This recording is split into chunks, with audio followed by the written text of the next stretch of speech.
తెలంగాణలో రెండో విడత గ్రామ పంచాయతీ ఎన్నికల పోలింగ్ జరుగుతున్న తరుణంలో అభ్యర్థుల్లో టెన్షన్ నెలకొంది. మంచిర్యాల జిల్లా తాండూరు మేజర్ పంచాయతీ సర్పంచి అభ్యర్థి వెంకటస్వామికి గుండెపోటు వచ్చింది. అతను కాంగ్రెస్ రెబల్ అభ్యర్థిగా ఉన్నారు. పోలింగ్ జరుగుతున్న సమయంలో ఒత్తిడికి లోను కావడంతో గుండెపోటు వచ్చినట్టుగా తెలుస్తుంది. వెంటనే ఆసుపత్రికి తరలించారు.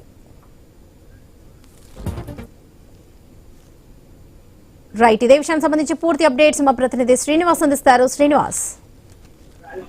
వరలక్ష్మి ఉమ్మడి ఆదిలాబాద్ జిల్లా వ్యాప్తంగా రెండో విడత పంచాయతీ ఎన్నికలకు పోలింగ్ జరుగుతున్న నేపథ్యంలో మంచిర్యాల జిల్లా తాండూరు మండలం తాండూరు మేజర్ గ్రామ పంచాయతీ నుంచి కాంగ్రెస్ పార్టీ రెబల్ అభ్యర్థిగా బరిలో దిగినటువంటి వెంకటస్వామికి గుండెపోటు రావడంతో అయితే కొన్ని హుటాహుటిన ఇటు మంచిర్యాలలో ఒక ప్రైవేట్ ఆసుపత్రికి తరలించి అయితే చికిత్స అందిస్తున్న పరిస్థితులు అయితే ఉన్నాయి. అయితే ఈ జీపీకి సంబంధించి ఈ రోజు రెండో విడతలో కూడా పోలింగ్ అయితే కొనసాగుతుంది. ఈ తరుణంలో వెంకటస్వామికి గుండెపోటు రావడంతో అయితే ఇటు కుటుంబ సభ్యులతో పాటు ఆయన వెంటనే ఇన్ని రోజులు ప్రచారం చేసినటువంటి గ్రామస్తులు కూడా ఆందోళన చెందుతున్న పరిస్థితులు అయితే ఉన్నాయి.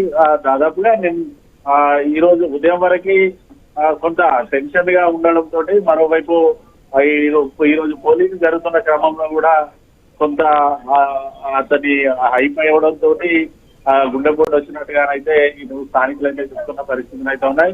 ప్రస్తుతానికైతే మంచిర్యాలలో అతనికైతే చికిత్స అందుతోంది. పరిస్థితి అయితే కొంత నిలకడగా ఉన్నట్టుగా అయితే వైద్యులు అయితే చెప్పినట్టుగా కుటుంబ సభ్యులు అయితే మనకు చెప్తున్న పరిస్థితులు అయితే ఉన్నాయి. ఉమ్మడి ఆదిలాబాద్ జిల్లా వ్యాప్తంగా అయితే కొంతమేర ఈ రెండో విడత పోలింగ్ అయితే ప్రశాంత వాతావరణంలో అయితే కొనసాగుతున్న పరిస్థితులు ఉన్నాయి. Right Srinivas, thank you.